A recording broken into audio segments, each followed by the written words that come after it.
नमस्कार दोस्तों, प्रणाम, आदाब, जय हिंद। मैं सोनू हरियाणवी आपका स्वागत करता हूं हमारे चैनल रहस्यों की दुनिया में। दोस्तों, भारत में कई ऐसी ऐतिहासिक इमारतें हैं जो अपनी खूबसूरती और रहस्यों के लिए पूरी दुनिया में प्रसिद्ध हैं। आज हम बात करने वाले हैं राजस्थान के जयपुर शहर में स्थित हवा महल की। पहली नजर में ये इमारत किसी गुलाबी जालीदार महल जैसी दिखाई देती है, लेकिन इसके पीछे छिपे हैं कई रहस्य, अनोखी वास्तुकला और ऐसी कहानियां जिन्हें जानकर आप हैरान रह जाएंगे। तो चलिए शुरू करते हैं हवा महल की रहस्यमयी कहानी। हवा महल का इतिहास। हवा महल का निर्माण 1799 में महाराजा सवाई प्रताप सिंह ने करवाया था। इस महल को प्रसिद्ध वास्तुकार लालचंद उस्ता ने डिजाइन किया था। ये महल लाल और गुलाबी बलुआ पत्थर से बनाया गया है, जो जयपुर की पहचान माना जाता है। इसी वजह से जयपुर को पिंक सिटी भी कहा जाता है। हवा महल असल में सिटी पैलेस का ही एक हिस्सा है। इसका निर्माण खास तौर पर राजघराने की महिलाओं के लिए किया गया था।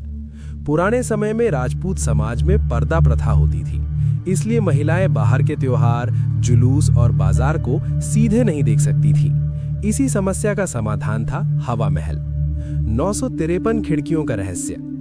हवा महल की सबसे खास बात है इसकी 953 छोटी छोटी खिड़कियां। इन खिड़कियों को झरोखा कहा जाता है। इनका डिजाइन मधुमक्खी के छत्ते की तरह बनाया गया है। इसी वजह से हवा महल को कई लोग हनीकोम पैलेस भी कहते हैं। इन झरोखों की मदद से राजघराने की महिलाएं बाहर की गतिविधियां देख सकती थीं, लेकिन बाहर से कोई उन्हें नहीं देख सकता था। ये उस समय की गजब की वास्तुकला और सामाजिक समझ को दिखाता है। हवा महल में ठंडी हवा का रहस्य। आप सोच रहे होंगे कि इस महल का नाम हवा महल क्यों पड़ा? असल में इसकी बनावट ऐसी है कि यहाँ हमेशा ठंडी हवा चलती रहती है। इतनी खिड़कियां होने की वजह से हवा आसानी से अंदर प्रवेश करती है और पूरे महल में घूमती रहती है। इसे आज की भाषा में नेचुरल एयर कंडीशनिंग सिस्टम कहा जा सकता है। गर्मियों में भी हवा महल के अंदर तापमान बाहर की तुलना में काफी कम रहता है। ये उस समय की अद्भुत इंजीनियरिंग का उदाहरण है। हवा महल में दरवाजा क्यों नहीं? हवा महल से जुड़ा एक और दिलचस्प तथ्य ये है कि इसका मुख्य प्रवेश सामने से नहीं है। इस महल में प्रवेश सिटी पैलेस की तरफ से किया जाता है। कई लोगों को ये बात अजीब लगती है, लेकिन इसके पीछे भी एक कारण था। ये महल सिर्फ राजघराने की महिलाओं के उपयोग के लिए बनाया गया था, इसलिए इसे महल के अंदर से ही जोड़ा गया था। 5 मंजिलों का रहस्य। हवा महल कुल 5 मंजिलों का बना हुआ है। इन मंजिलों के नाम हैं शरद मंदिर, रतन मंदिर, विचित्र मंदिर, प्रकाश मंदिर, हवा मंदिर। ऊपर की मंजिलों तक पहुंचने के लिए यहाँ सीढ़ियां नहीं बल्कि ढलान वाले रास्ते बनाए गए हैं। ऐसा इसलिए किया गया ताकि रानियां और राजकुमारियां आसानी से ऊपर जा सकें। भगवान कृष्ण से जुड़ा रहस्य।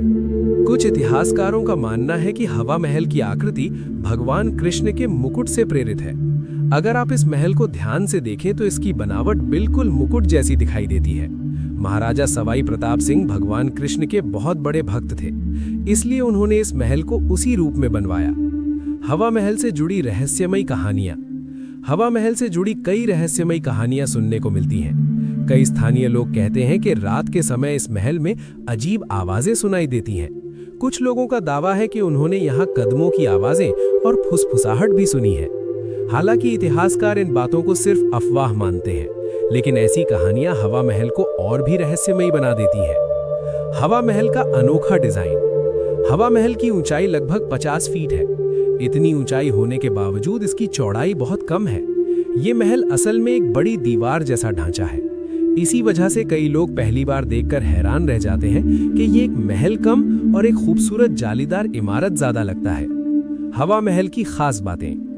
हवा महल की कुछ रोचक बातें हैं। इसमें 953 खिड़कियां हैं। ये 1799 में बनाया गया था। ये 5 मंजिलों का है। ये लाल और गुलाबी पत्थर से बना है। ये जयपुर की सबसे प्रसिद्ध इमारतों में से एक है। आज हवा महल राजस्थान का एक बड़ा पर्यटन आकर्षण बन चुका है। हर साल लाखों पर्यटक इसे देखने आते हैं। दोस्तों, हवा महल सिर्फ एक खूबसूरत इमारत नहीं है। ये उस समय की अद्भुत वास्तुकला, संस्कृति और इतिहास का प्रतीक है। 953 खिड़कियों वाला ये महल आज भी दुनिया को ये दिखाता है कि सदियों पहले भी भारत में कितनी शानदार इंजीनियरिंग और कला मौजूद थी। अगर आपको ऐसे ही इतिहास और रहस्यों से भरे वीडियो पसंद हैं, तो चैनल को सब्सक्राइब जरूर करें। मैं हूं सोनू हरियाणवी, मिलते हैं अगले रहस्यमयी वीडियो में। धन्यवाद।